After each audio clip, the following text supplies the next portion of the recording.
Então, antes de chamá-la, a Salem, ou Salem, ela vai me corrigir aqui, ela também é conhecida como fotógrafa cria. Inclusive, nas redes sociais, eu acompanho ela através do Instagram, @fotógrafa cria. Ela é diretora criativa e fotógrafa, e aí ela tem um currículo vasto, apesar, me parece, ela ser uma pessoa bem jovem, ela já tem um currículo vasto, grandes trabalhos expostos não só no Brasil, como também em exposições internacionais, mas eu vou apresentando, né, esse currículo dela a partir da nossa conversa, porque acho que tem a ver um pouco com as questões, as perguntas que eu gostaria de fazê-la. Então, minha querida, seja bem-vinda aqui ao Farol Brasil, à cultura brasileira. Muito obrigada por atender meu convite, por vir aqui conversar conosco, mostrar, né? Falar e mostrar um pouco desse seu trabalho que é incrivelmente bonito. Eu imagino que você deva ouvir isso incontáveis vezes, mas é porque realmente é. Então, mais uma vez, te agradeço. Muito obrigada. Boa noite. Seja bem-vinda. Boa noite, poxa, gratidão, eu que agradeço por essa oportunidade de estar falando. E eu sempre falo, né, que não é o meu trabalho, é o nosso trabalho, né? Essa é uma construção coletiva de arquivo, de memória, e tudo que foi construído pelos nossos ancestrais nós estamos recuperando agora, né? Importantíssimo. É Salem ou Salem? Eu falei correto o seu nome? Ai, gente, Salem, eu Ah. vou estar entendendo que eu, fica conforme você se sentir mais à vontade. Tá bem, tá ótimo. E, bom, eu queria então começar perguntando quando é que você decidiu fotografar, né? Quando é que você começou a ver nesse ofício, e nessa arte, o seu lugar no mundo? E já aproveito também para emendar uma segunda pergunta: como é que você observou a maneira como, no caso, né, a Salem ela é da favela da Rocinha? E aí você decidiu passar a mostrar a sua perspectiva da favela a partir dos seus registros fotográficos, né? Do seu e de todas e todos aqueles que fazem parte do seu trabalho, né? Que estão ali construindo em coletivo junto com você. Essa é uma pergunta bem profunda, né? Porque quando a gente se enxerga assim, né, no mercado, como um fotógrafo profissional, a gente fica tentando ali descobrir onde é que começou a carreira, né? Mas eu penso muito na fotografia, já me impactando, ali na fotografia familiar, né? Aquelas câmeras analógicas, aquelas sabonetes, que tem até uma aqui, vou pegar. Essas aqui, ó. Essas câmeras analógicas que estavam nas casas, né? Das nossas mães, nossas avós, enfim. Então, eu fui muito tocada por esse tipo de arquivo e por essa coisa, sabe, desse momento de tirar foto, era uma coisa super especial. E todas as vezes a minha mãe tinha o hábito de abrir esses álbuns de fotos, contar as histórias pra gente. Tinha até alguns cartões postais que ela falava, tipo, de umas casas bonitas assim, ela é a nossa casa e tal. Então era a memória de outro lugar que a gente criava um universo possível, assim, né? De um lugar que a gente poderia morar também. Então, acho que o arquivo familiar foi o primeiro de tudo, porque era um hábito mesmo, assim, né? Ali no núcleo da minha família. Logo após, eu tive experiências em muitos projetos sociais aqui da Rocinha, e todos eles eram atravessados pela fotografia, né? Ali na parte de contar história, saiu numa revista, um documentário, alguma coisa do tipo. E tinha um menino na praia, que hoje ele é meu modelo também, parceiro de trabalho, que é o Bruno Correia. Esse menino ganhou uma câmera e ele que tirava foto dos meninos na praia, dos atletas da favela, que não podiam pagar por um fotógrafo. Ele que começou a tirar essas fotos desses atletas. Então, eu fui entendendo essa importância do arquivo, mas eu não entendia o que era, mas sabia que era importante, sabe? Ter esse registro, ter uma foto. Então, a partir do momento ali da pandemia, eu começo a fotografar com o celular. Eu decido, tinha tentado outras vezes, né? Ali entrar na fotografia, mas é caro, né, menina? É caro, é difícil. Então, eu comecei, a partir do momento que eu comprei um celular, e fui fazendo alguns registros. Na verdade, antes de eu comprar um celular, eu pegava o celular de todo mundo emprestado, né?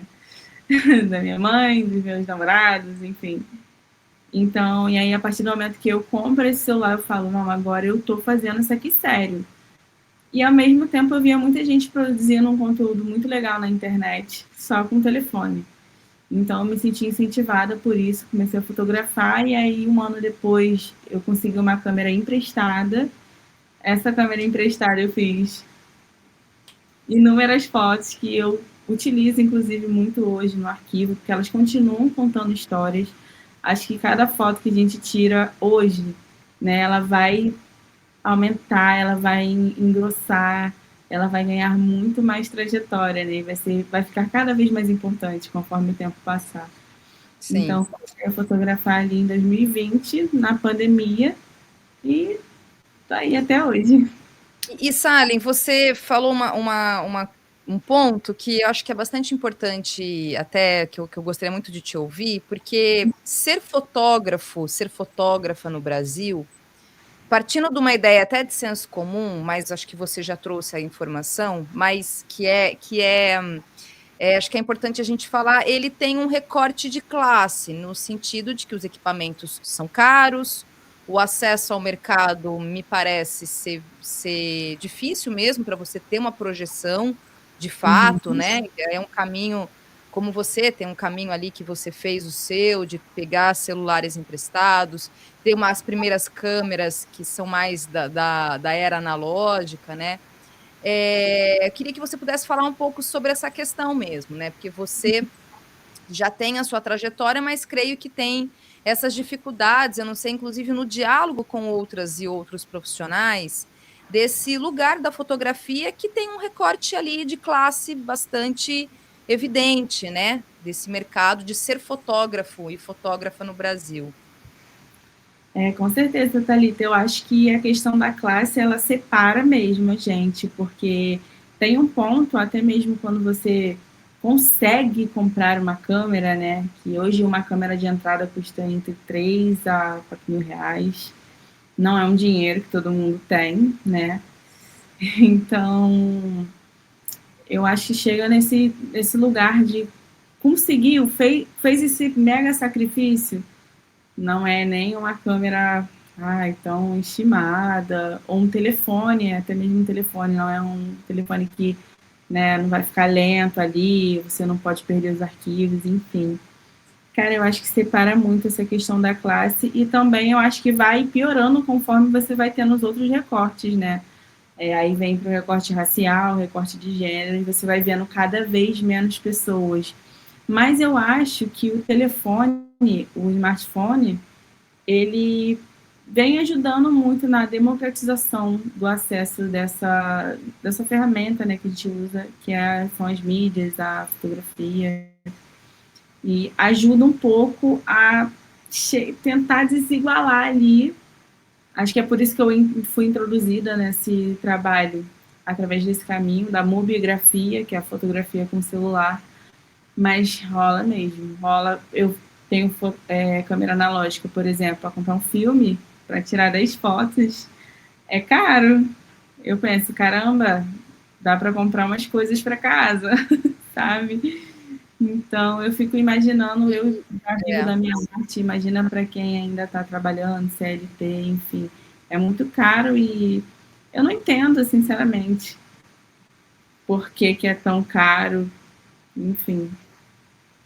E aí eu queria aproveitar já, então, para te perguntar, a partir inclusive da sua apresentação, né, em que você diz o seguinte: cansada de retratações negativas sobre sua comunidade, decidiu mostrar a beleza entre os becos e vielas através de sua perspectiva de uma moradora, né, com criatividade e a arte no audiovisual. E aí eu queria que você pudesse falar sobre esse ponto mesmo, né? Como é que você passou, a partir, né, do que você via, sobre como era retratada a Rocinha. Ela é uma comunidade, uma favela que ela é conhecida internacionalmente, né? A gente sabe disso pela própria história. E aí eu queria muito te ouvir nesse sentido mesmo, né? Como é que você passou então a falar, não, agora eu vou colocar o meu olhar, eu como moradora, eu tenho tenho propriedade para fazer esse trabalho e poder retratar então a Rocinha, né? Essa grande favela brasileira, a partir do teu olhar, a partir de uma pessoa que mora na favela e que tem justamente essa leitura, né? Essa leitura artística mesmo para poder fazer os registros fotográficos. E aí vou colocar na tela, gente, porque tem gente perguntando onde que as pessoas podem ver as fotos suas. Então vou pôr na tela aqui, até porque eu quero perguntar desses ensaios que estão no seu site. Tá aqui. Perfeito. Então, quando a gente pesquisava antigamente, né, favela na internet, ou ia procurar matérias para entender um pouco mais sobre favela, era sempre o olhar de fora. Só que esse olhar de fora colocava a gente como o outro, né? E aí era uma narrativa sobre a nossa história a partir de pessoas que não viviam essa realidade. O que, num país onde a gente tem, né, uma visão muito estereotipada, que veio muito de uma colonização, de um processo super agressivo, a gente tem falas estereotipadas, sabe, dessas pessoas. Então, eu pensava muito sobre isso, eu tentava pesquisar coisas sobre a Rocinha, que é onde eu moro, sempre tive muita curiosidade, porque aqui é muito grande, é um lugar muito diverso, ao mesmo tempo você está dentro da floresta e você está dentro da cidade, e tudo confluindo assim, de uma maneira bem doida. Então, mas quando eu ia pesquisar, eu só achava operação, tiro, só coisas negativas, sabe? Então eu falei, cara, por que não tem nada de positivo sendo falado? Porque o que eu vejo aqui eu vejo projetos sociais também, eu participei de projetos de dança, capoeira, surf, enfim, diversos projetos, e eu não estava vendo isso saindo também, sabe? Não vi nada sobre isso. Então eu comecei a produzir esses conteúdos, e aí quando eu falava que, né, tava tranquilão na favela, que era amor paz, as pessoas vinham querer, acho que o buzz que rolou, o que ficou viral e tal, foi muito sobre isso, porque eu falava que, cara, tava tranquilão, a gente ia ir na cachoeira, depois ia comer um cachorro-quente ou algo do tipo, falando de um dia normal, um dia tranquilo no cotidiano do favelado, e também mostrando rotina de trabalho e tudo mais. As pessoas, tipo assim, elas têm uma visão tão estereotipada que elas achavam que a nossa realidade, a outra que ninguém mostra, era mentira, sabe? E eu acho que teve também um trabalho de muitos outros crias, né? Fazendo isso antes de mim. Tem o Rocinha Sobilhentes, tem o Renato RJ, tem o Casquinha, que é fotógrafo aqui das antigas da Rocinha, sabe? Teve o André Cipriano, que não é da Rocinha, mas fez um livro incrível, super profundo sobre a Rocinha. Para ele fazer esse livro, inclusive, ele chegou a morar aqui, sabe? Para entender a profundidade desse lugar. Então eu senti que faltava isso, faltava eu ver um amigo meu falando, e tendo protagonismo. Acho que é isso, eu acho que confluiu com o tempo correto, sabe? O tempo da internet, da pandemia, com esses acontecimentos, essa vivência, esse questionamento sendo tudo gravado, sabe? Então, acho que começou a partir daí. E acho que quanto mais eu tentava provar que aqui era tranquilo, mais conteúdo eu produzia, mais as pessoas vinham tentando, né, dizer que não era aquilo. E mais coisas eu fui fazendo até eu realmente tomar consciência do que era esse processo, de qual era a importância da produção desse conteúdo com a narrativa de dentro.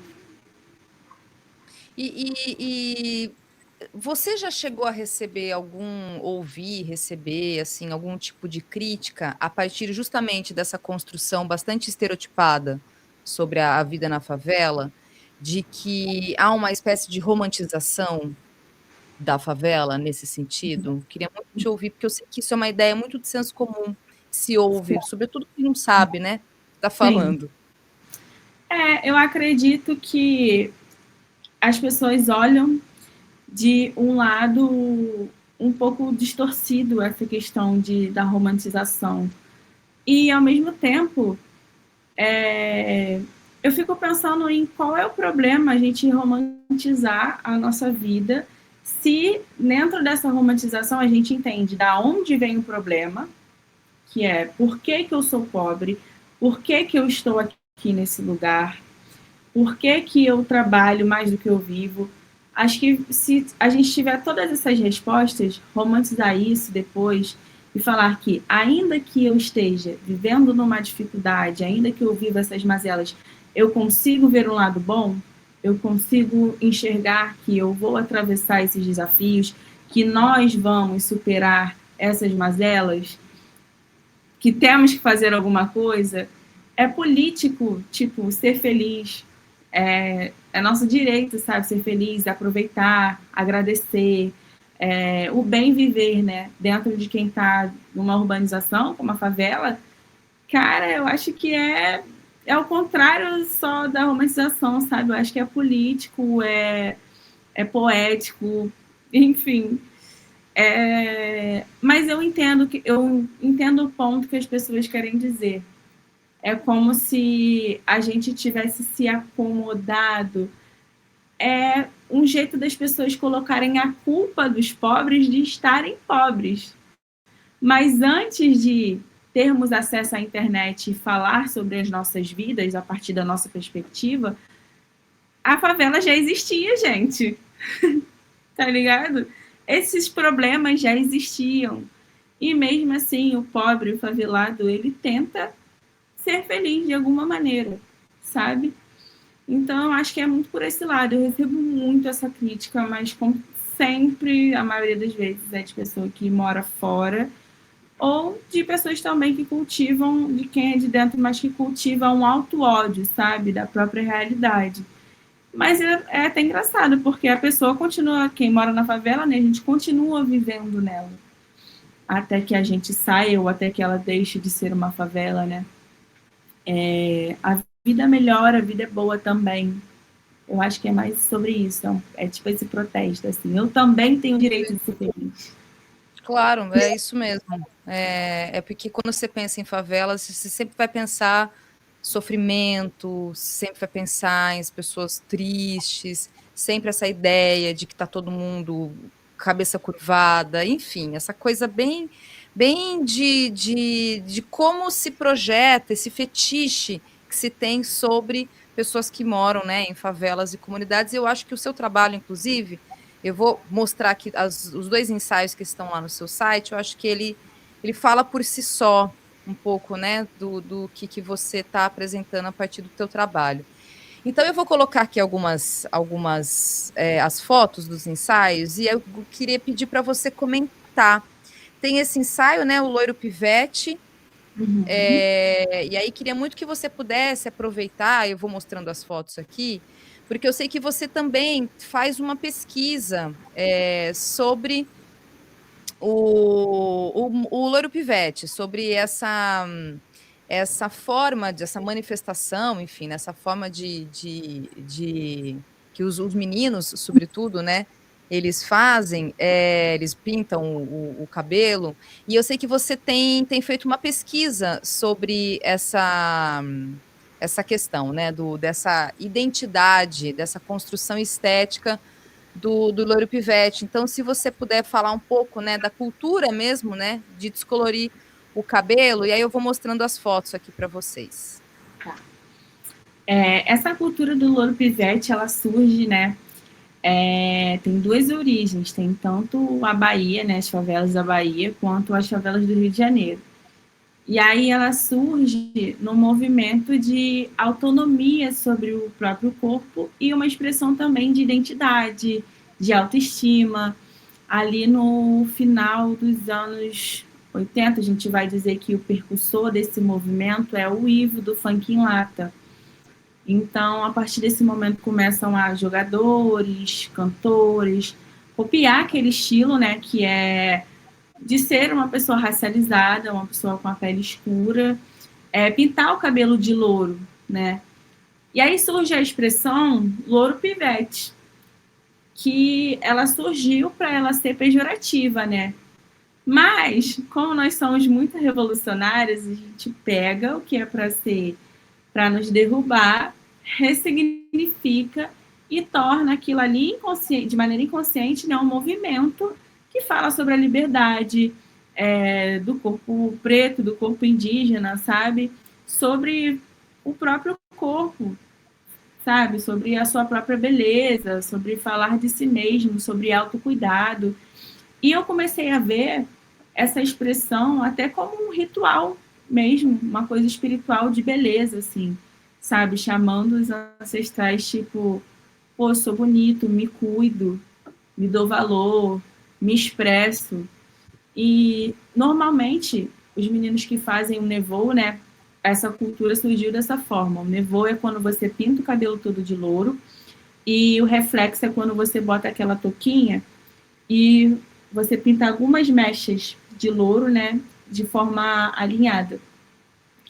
Então, quando a pessoa estava fazendo esse tipo de cabelo, ela tá expressando a identidade no momento das férias, no momento do Natal, no momento do Ano Novo, que é onde o pobre ou não está trabalhando, ou não está ali dentro, né, do que a escola propõe, enfim. E aí pode ter o seu cabelo amarelo, louro, fazer moicano, enfim, fazer o que gosta, né? Sem ter esse direito de se expressar sendo questionado por uma figura, né, de trabalho, enfim. E, cara, eu gosto muito dessas fotografias. Posso dizer que 90% delas, assim, são extremamente documentais, até, do que ensaiadas, sabe? Porque eu não precisaria nem montar isso, a não ser quando é igual agora na Fato tá passando, foi um ensaio que a gente fez para uma marca aí, para Puma, né? Então, mas é só sair daqui. Eu, na verdade, nem preciso sair, né? Porque o Gustavo, meu amigo, ele vem aqui para casa para pintar o cabelo do meu esposo, sabe? Mas você sai aqui no Beco da Rocinha, você vai ver isso acontecendo em todo lugar. É interessante isso que você trouxe, porque realmente são registros documentais, né? Não são fotos necessariamente posadas. Não há uma, digamos, uma preparação para um ensaio fotográfico. É simplesmente o retrato de um cotidiano, né, Salem? Sim, exato. E aí, por exemplo, essas duas fotos aí, né, que é o Pio, o barbeiro, pintando ali, fazendo reflexo no menino, os outros meninos olhando, o João Vitor e tal, é porque tudo isso aconteceu naquele minuto, sabe? E aí ali já foi produzido todo um ensaio dessa vivência que é compartilhada ali entre eles, mas no outro dia eu saí e estava acontecendo a mesma coisa. E nesse dia eu desci mais um pouquinho, eu encontrei o grupo do Miguel, né, que agora já está grandão também, que tem vários meninos com cabelo louro. Eu encontro o grupo dele mais para baixo, eu encontro mais gente pintando cabelo. Então, assim, é algo cultural e, cara, é lindo de ver, assim, É é lindo. lindo ter esse cuidado, sabe? E eu acho que ali eles discutem também na barbearia, ou até quando tá pintando na laje ou na casa do outro.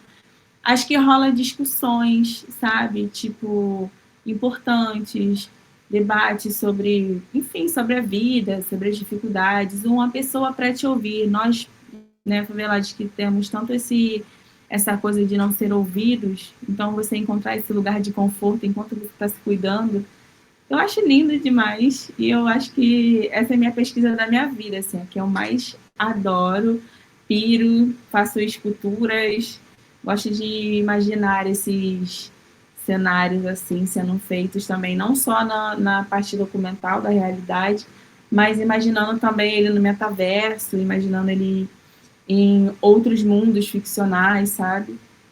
E é isso. Sem dúvida, ele pode dar um ambiente mesmo. Aí fica o trabalho para o audiovisual, né? Assim, Sim, sim, sim. imaginando um grande filme, por exemplo. Eu piro muito assim, sabe?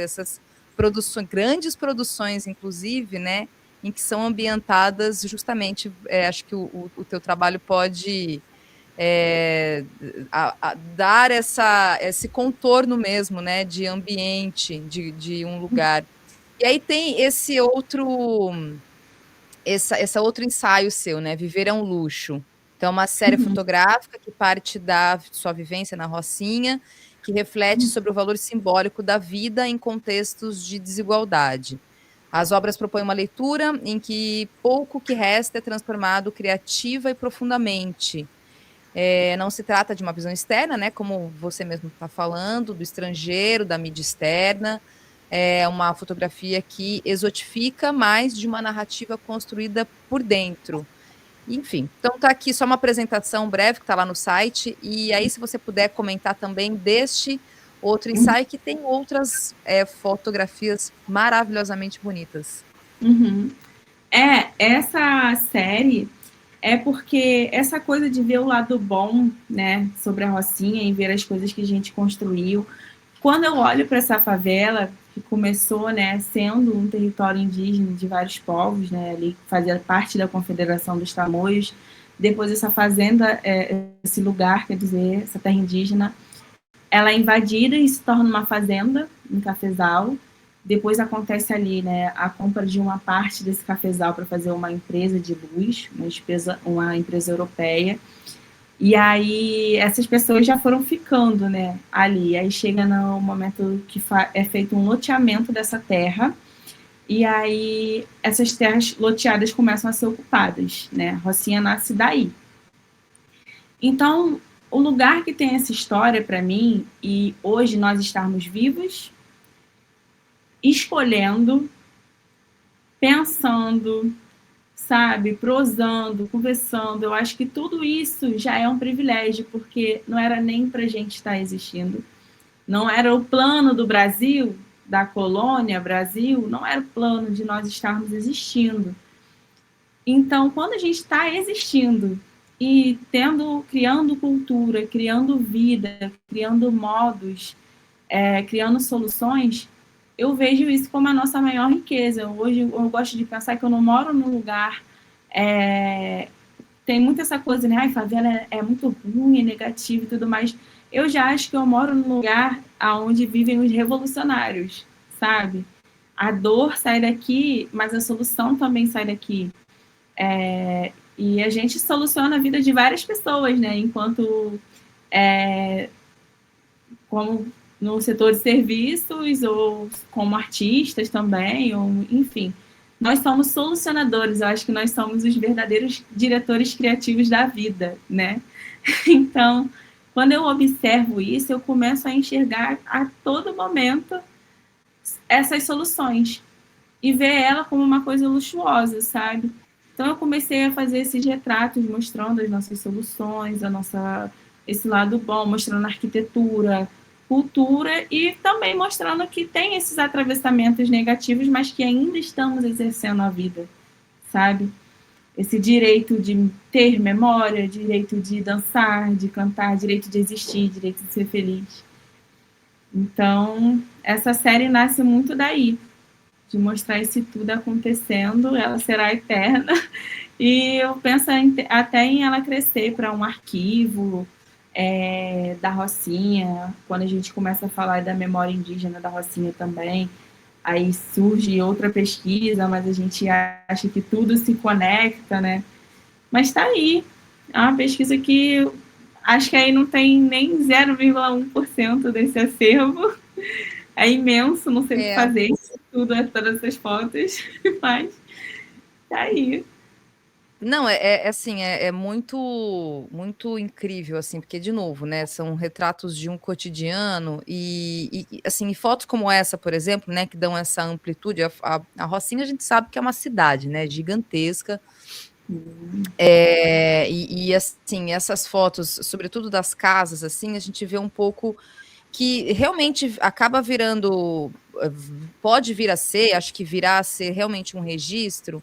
Tem uma das fotos aqui que eu achei incríveis, além de todas essas, que acho que retrata, olha, em 2025, a classe trabalhadora brasileira, ela vivia nessa estrutura de moradia, né? Era esse era o lugar onde a classe trabalhadora brasileira, que é essa, que, como você disse, presta serviço, produz arte, né, produz o país, é a classe que produz o país mesmo, que produz riqueza, ela vivia nessas condições de moradia. Então, acho que, de novo, é algo que ele é documental, é bonito e é documental. E também me ocorreu se a Rocinha já tem um acervo, assim, precisaria, eu já pensei no museu, um acervo, algo que possa justamente aglutinar todas essas produções, né? Porque suas e de tantos outros artistas que também estão lá, né, Salem? Uhum. A Rocinha conta hoje, né, com o Museu Sankofa da Rocinha, que é um acervo de memórias incrível, assim, é gigantesco. Eles têm até o documento do loteamento de terra, que foi feito à mão, foi doado para o Museu Sankofa da Rocinha. Então, aquilo ali fez a gente entender muito a nossa história também. Foi daí que acho que deu vida também às minhas pesquisas, a partir de que, através deles, essa informação chega até mim. Mas eu também estou fazendo um arquivo separado, porque eu também sinto a falta, assim, eu trabalho em colaboração, minha meta, né, é poder doar as minhas obras para eles já me chamaram também para dar palestras, para gravar junto, enfim. Mas eu estou criando e fazendo justamente esse recorte de pessoas que têm a ancestralidade, né, de povos originários, tanto daqui, né, do Sudeste, quanto os que vieram através do êxodo, né, que vieram a gente costuma falar que existe uma diáspora dentro do Brasil também, né, pessoas saindo dos seus territórios para procurar condições melhores de vida, enfim, empurrada muito pelo capitalismo, né, e aí vem para cá e acabam deixando essas origens, ou ficando distante, enfim. E aí eu também estou fazendo, junto com a editora Barléu, fazendo meu primeiro livro. Nossa, eu falei tanto disso, eu atraí tanto isso, acho que eu materializei, sabe? De tanto que eu falava, estou fazendo um livro, estou fazendo um livro. E aí, junto com a editora Barléu, estou fazendo um livro que é sobre a Rocinha mesmo. Então, acho que também vai ser um documento, assim, muito importante. Lindo, lindo Lindo, demais. maravilhoso. Assim, não sei nem mais que adjetivo que eu coloco mesmo para poder identificar os teus trabalhos e aí perguntar, inclusive, se alguém quiser adquirir, por exemplo, uma das tuas obras, é possível? Pode te procurar? Como é que funciona isso? Então, no momento, a gente está fazendo as vendas, assim, personalizadas, né, sobre encomenda.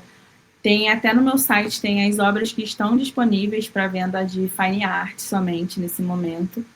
Mas eu estou Venda? Não entendi, desculpa. Venda?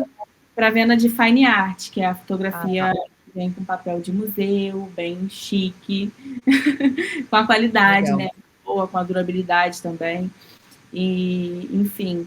Mas eu estou terminando, né, de abrir a loja onde eu vou estar disponibilizando essas obras.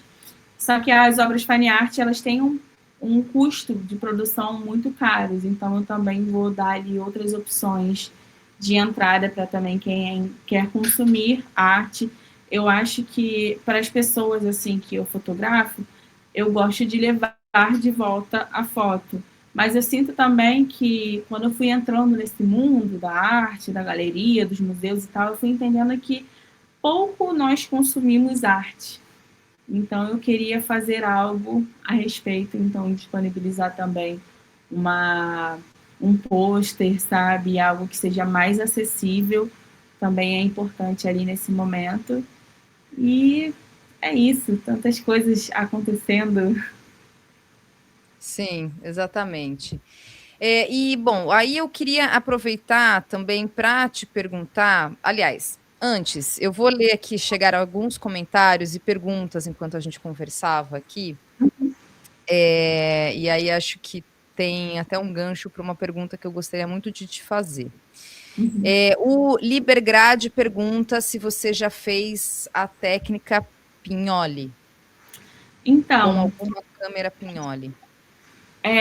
eu não fiz, eu propriamente, né? Mas tem um fotógrafo que é um mestre, né? Na verdade, em fotografia analógica, em fotopintura, que é o Tiago Doce. Ele é lá do Cariri e eu participei de uma residência chamada Pontos de Vista, na qual a gente aprendeu várias técnicas de fotografia e essa foi uma delas. E de impressão também. Foi incrível, a gente foi fotografado, toda a turma, né, com um daguerreótipo, no meio ali do Museu de Arte Moderna, então foi muito legal ter essa experiência. Ainda não, mas eu estou entrando no mundo analógico agora, né? Eu ganhei uma câmera de doação da outra residência que eu fiz, que foi uma residência internacional, que foi a Real Art Residency desse ano.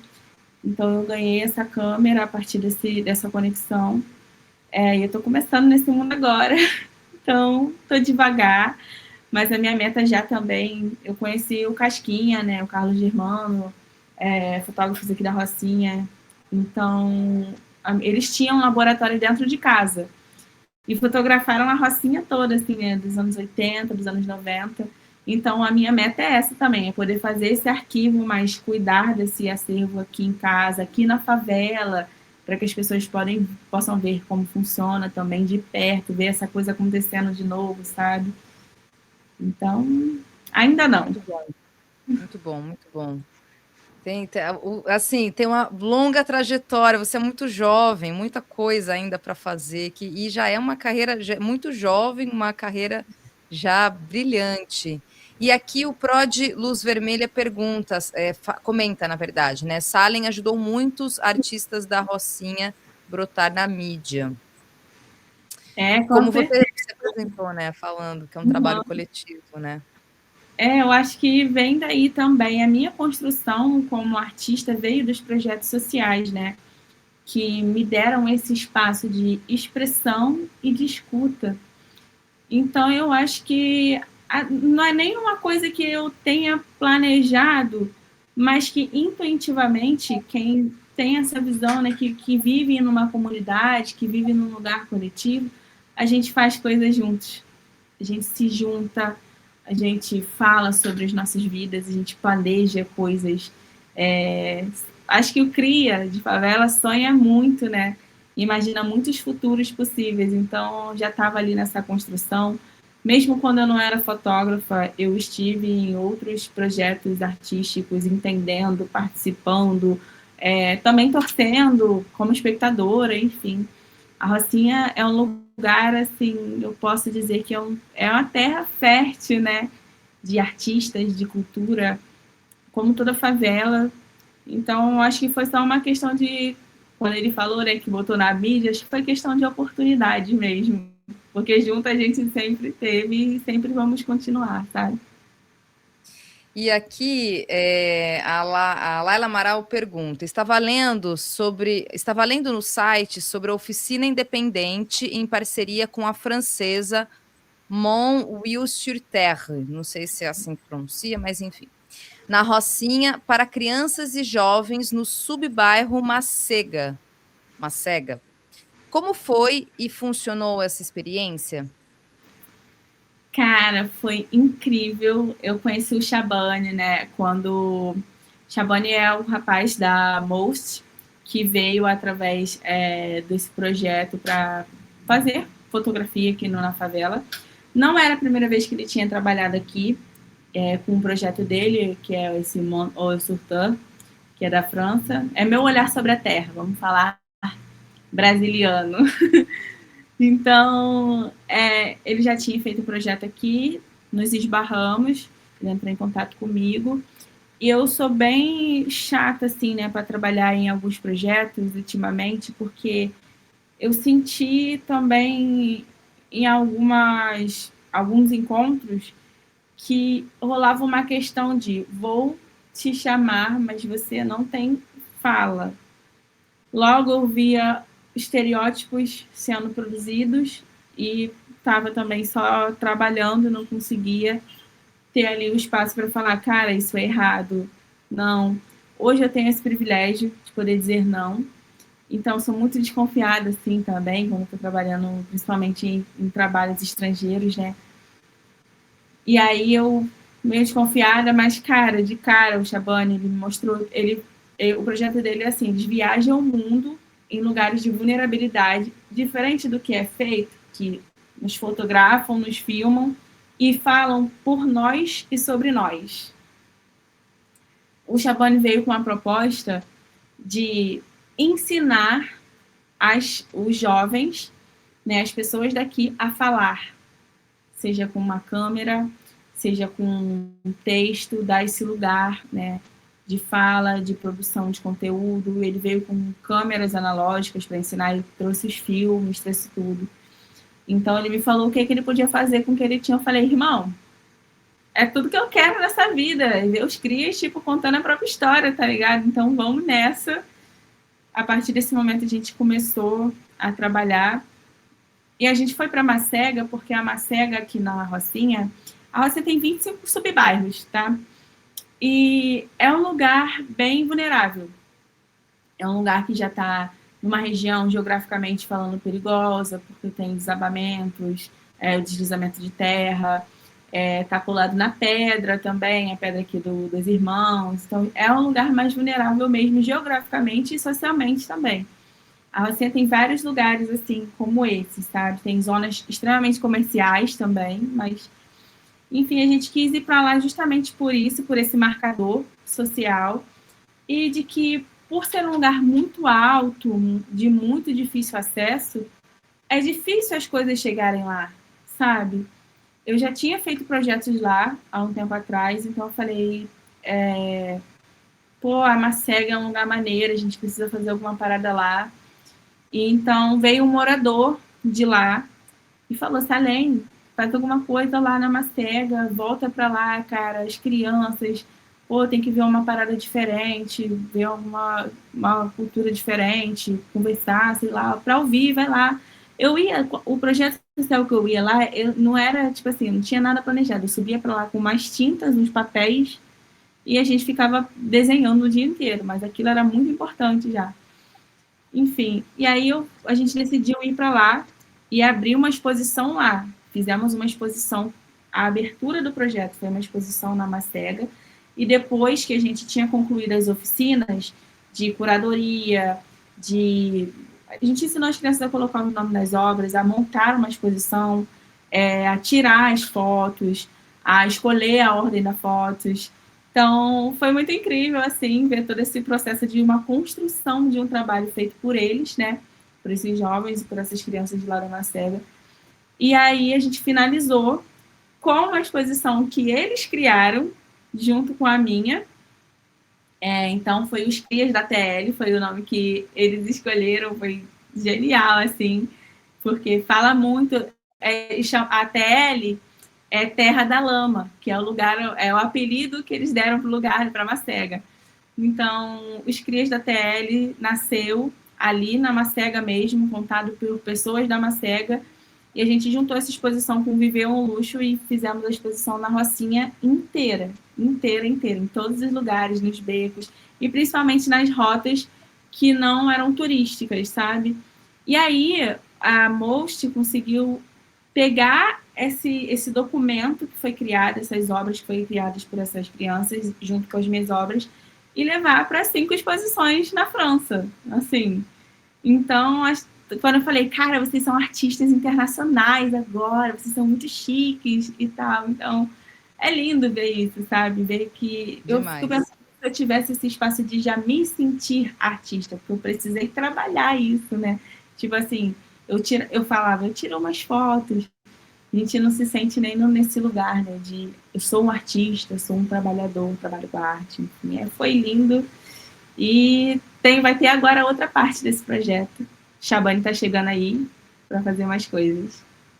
Que bom, que bonito. E realmente tem essa coisa do ser artista, né? Assim, determinados lugares, assim, segmentos, determinadas profissões elas têm esse lugar mesmo de você entrar num processo para você falar, não, eu passei por isso também, né? Falei, eu sou jornalista, sou jornalista. Também veio de um tempo que estudar jornalismo era um recorte, hoje está um pouco diferente, mas era um recorte muito distante, né? Assim, enfim, para quem está na batalha da vida aí, para seguir os seus desejos e seus sonhos. Então tem esse lugar mesmo, o artista especificamente, quando ele é da classe trabalhadora, né? Ele vem de determinados lugares e espaços, para ele se colocar como artista tem todo um processo mesmo, né? Sobretudo, especificamente falando de fotografia, que é algo que a gente já conversou, que tem esse recorte, né? Essa coisa muito de bolha mesmo, né? E uma bolha que está atravessada por raça, por classe, por determinadas regiões, quem tem acesso, quem não tem acesso. Então, de alguma forma, você furou uma bolha, né? Você atravessou um sistema, né? E levou muita gente junto contigo. Parabéns mesmo, muito bom. E aí, Nós. e aí eu queria aproveitar, tem um comentário aqui, Salem, o Salem, eu sempre fico na dúvida, mas enfim, que diz o seguinte, a Laila Amaral. A Salem parece estar com uma pintura no rosto. Ela tem ascendência indígena? E aí na tua apresentação você também fala que está pesquisando a questão indígena e, na verdade, os processos de apagamento, né? É especificamente o processo de apagamento nas favelas, né, na vida urbana, ou uma pesquisa em geral? Porque eu sei que tem muita gente que entra nesse debate mesmo, né, dos indígenas, né, do povo indígena que está na cidade, está inserido, como você falou, inclusive está na origem do território de onde você faz parte, que é a Rocinha. Eu tenho a pintura feita pelo Sandro Acroar. Sempre que eu posso, né, fazer esse ritual de proteção, eu vou lá na Aldeia Maracanã, faço com ele, eu faço com a Esté Pataxó também. E sim, eu tenho ascendência. Agora não vai me fugir muito, assim, porque eu estou estudando em outro processo nesse momento, muito na questão do livro e da loja, e acabo me ficando com a informação meio coisada, assim. Mas tem uma liderança indígena que fala que todo mundo tem sangue indígena. Alguns nas veias, outros nas mãos, né? Mas acho que essa pesquisa começou muito a partir do meu arquivo familiar mesmo, da história tanto do meu pai quanto da minha mãe. E buscando esses arquivos, eu chegava em vizinhos, ou até hoje, assim, né, a gente começa a conversar sobre essas questões, conta a história do território, porque é uma informação apagada, sempre quando contam a história da Rocinha, começou na fazenda Quebra-Cangalha. Só que pesquisando nas histórias do bairro da Gávea, pesquisando nas histórias de São Conrado, depois confirmado esse fato pelo Museu Sankofa, né, através desse loteamento de terras, enfim, foi comprovado que a Rocinha era uma terra indígena, né? E eu acho que a questão tem um território e tem essa diáspora que acontece aqui no nosso país, né? Da gente ter que, durante a colonização, trocar de lugares para sobreviver. E, enfim, e tem as pessoas que vieram, né, depois, já dentro desse processo colonial. Então, a favela está cheia de pessoas indígenas. Hoje, o Complexo da Maré fez um recenso, né? E eles têm o maior número de indígenas dentro de uma favela, porque é o que tem também contado, né? Aqui na Rocinha a gente encontra pessoas tanto que têm ascendência, quanto pessoas que são aldeadas, mas vieram para cá por algum motivo de conflito no território, fugindo, né? Tentando buscar a vida, se manter vivo. Então, eu faço esse ritual muito por essa questão também, para a gente se reacostumar a ver pessoas chamado, né, um movimento de retomada, não é só de retomada de território, mas também de retomada de identidade. Então, eu faço isso para a gente se reacostumar, assim, vamos se ver pintado, Por que a gente está querendo se enfeitar tanto com ouro, com essas coisas? Quem plantou isso na gente? E por que é estranho uma pintura que às vezes tipo, que às vezes não, né? Que é nativa, né, daqui. É a nossa verdadeira expressão da identidade, né, desse país que hoje chamamos de Brasil, né? Mas é isso. Perfeito, muito bom. Salem, deixa eu terminar de te apresentar, né, por completo, aqui na sua apresentação, para te fazer a última pergunta.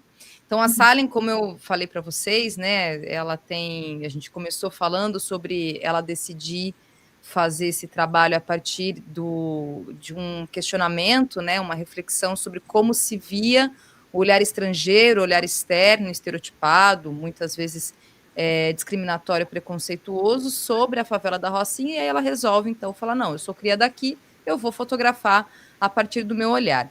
E aí, a partir disso, então, segundo a apresentação da Salem, ela participou da residência Laboratório de Imagens do Observatório de Favelas com o Instituto Moreira Salles, que resultou num e-book incorporado ao acervo do Instituto Moreira Salles e do Observatório de Favelas, da residência Pontos de Vista, que resultou no livro impresso, junto com mais 9 artistas periféricos residentes. 2 de suas obras sobre o Loiro Pivete estiveram expostas na exposição Funk, um grito de ousadia e liberdade, no Museu de Arte do Rio, e que agora está na instituição Maison Folie Oise-Mems, em Lille, na França. Tem 7 obras que foram incorporadas ao acervo permanente do Google Arts and Culture e foram expostas no Museu da Manhã. Atuou como diretora criativa na revista híbrida Ainda. Ainda é o nome da revista, tá, gente? No programa Fazendo a Cena, no canal Off. E atualmente fotógrafa cria pesquisa sobre a cultura de descolorir os cabelos dentro das favelas, o apagamento da identidade indígena, dois assuntos que a gente conversou aqui, além de fazer uma exposição e oficina independente em parceria com a francesa Most, na Rocinha, para crianças e jovens no subbairro Macega, outro assunto também que a Salem conversou conosco. E aí, devidamente apresentada agora, eu queria muito te ouvir, assim, como é que você está olhando para a fotografia brasileira em geral? Essa fotografia, porque assim, quando a gente fala fotografia brasileira, a gente pode, um grandiosíssimo universo, né? Você pode, inclusive, dizer isso melhor do que eu. Mas a partir desses artistas, dessas fotógrafos e fotógrafos brasileiros que retratam o Brasil, né? Você queria muito te ouvir, assim, uma reflexão sobre como é que você está olhando para a produção fotográfica de brasileiras e brasileiros enquanto profissionais e que estão olhando para esse Brasil e registrando esse Brasil.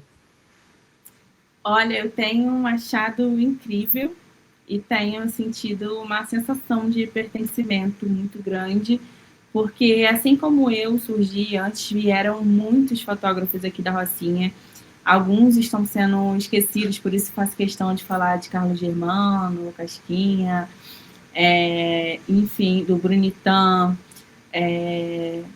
temos aí o Renato RJ, a Rocinha Sobilhente, faço questão de falar esses nomes, porque eles pavimentaram esse caminho para que viessem pessoas como eu depois, sabe? Então, quando eu comecei a ver, na época que eu comecei a postar as fotos também, muitos fotógrafos da Bahia, da região norte também, tem um amigo meu que está morando aqui no Rio de Janeiro por enquanto, que ele está trabalhando aqui, mas as pesquisas dele são sobre o território dele, que é lá em Manaus, na região periférica de Manaus. Então, cara, é muito legal saber disso, ver essa ascensão. E eu acho que tá linda a cena.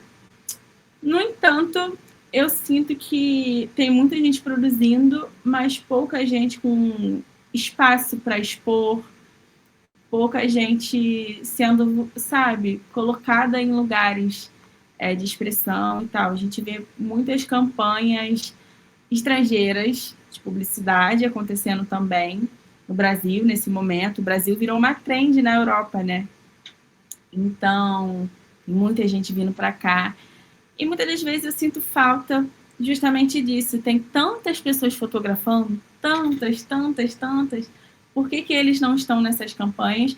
E, principalmente, eles não estão com espaço de fala. Não estão sendo diretores de fotografia, sabe? Tem tanta gente incrível aqui. E acho que até na cena no mercado audiovisual, na cena da arte também. Tipo, tem muita gente e estão focados sempre na mesma bolha, sabe? Sempre nas mesmas 5 pessoas.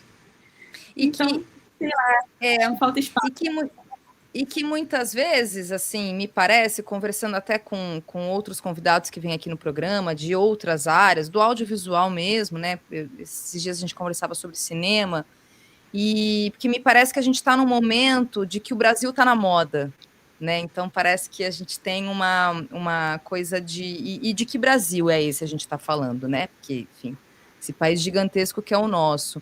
Só que aí, assim, o que eu fico pensando, refletindo, aí passando aqui para poder te ouvir, você como artista e que está olhando para este Brasil, né, a partir do teu lugar, da tua vivência, de que Brasil que é esse que está sendo retratado e que Brasil que é esse que está sendo vendido, que a gente já está numa sociedade capitalista, né?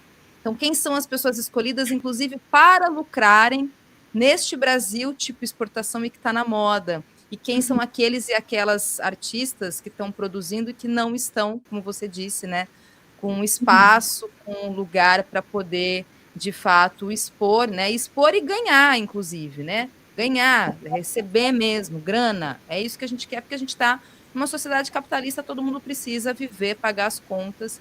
Então, também tem esse lugar, né, Salem, desse Brasil que está na moda, mas quem é que está retratando e quem é que está lucrando com esse Brasil, tipo exportação que está acontecendo nesse momento.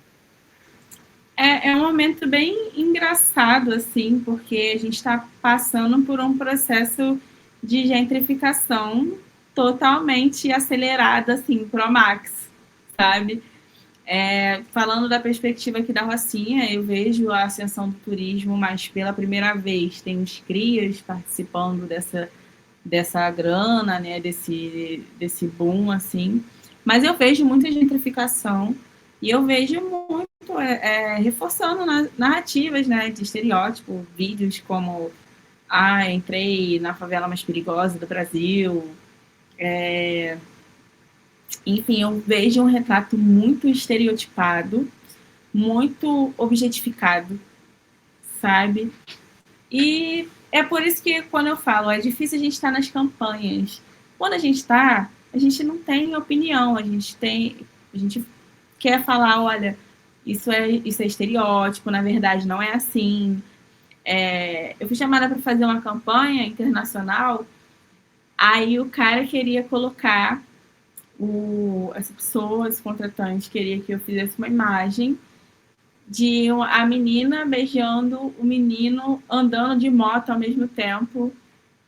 Ele me mandou uma referência assim extremamente sexualizada, assim. E eu falei, cara, essa foto nem é aqui. Era outro país, tipo, de terceiro mundo e tal. Então, tipo, pra eles é meio que é tudo a mesma coisa. E era uma foto, tipo, muito sexualizada, né? E era uma campanha. Eu falei, cara, a gente não pode colocar as mulheres nessa posição, não vai ficar legal, meu trabalho não tem nada a ver com isso, eu não curto. E aí, tipo assim, você entra num processo chato. Aí eu viro a pessoa chata que sou difícil de trabalhar. Mas, às vezes, a visão é realmente muito estereotipada, sabe? Tem que reproduzir cenas, tipo, eles são muito focados em alguns filmes que são, né, famosos, etc., e querem sempre repetir aquela narrativa, mas, cara, já mudou as coisas. Vamos falar, tipo assim, de favelado, de preto, de indígena estudando, tá ligado? Vamos falar de voltando e cuidando da sua identidade, vamos falar de cabelo, de trança, de memória. Tem tantas coisas legais para falar e ficam focados só em assuntos, assim, sabe? Tipo, objetificação, Sim, droga, os tráfico. estereótipos todos. E tipo, aí Sim. sabe o que é engraçado? As marcas que querem fazer isso lá fora, se elas estão aqui no Brasil, né, também se tem, tipo assim, marca tal lá fora e marca tal Brasil.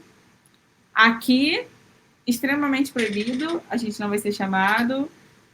Isso acontece muito comigo, quando tem marcas, ou enfim, instituições que também existem no Brasil. Normalmente é chamado alguém que não é da favela, alguém que não é da região norte, para falar da região norte, alguém que, enfim, não tem pertencimento para estar nesse lugar de fala e pesquisa, né?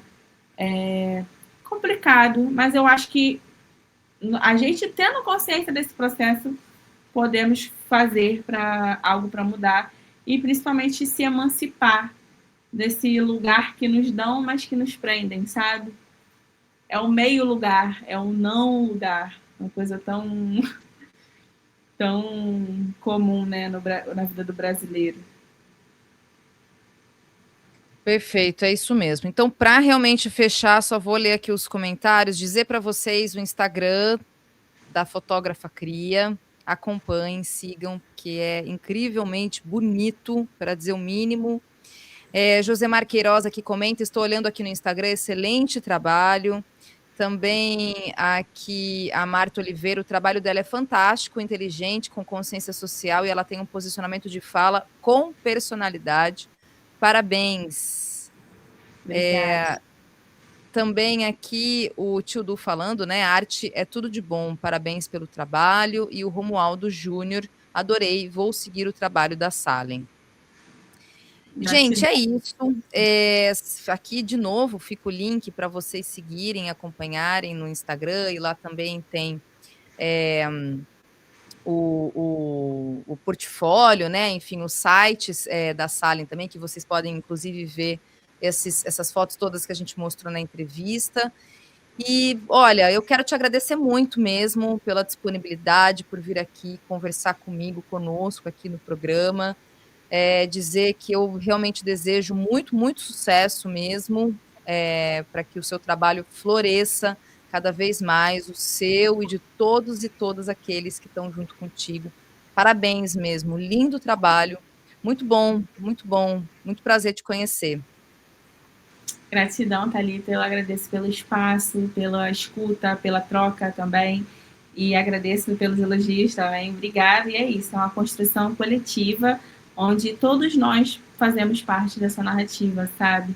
Agradeço muito e até a próxima.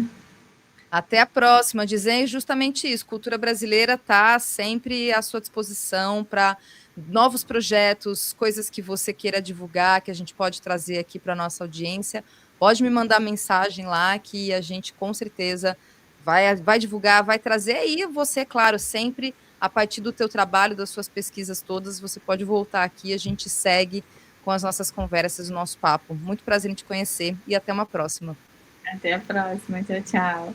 Tchau, tchau. Valeu.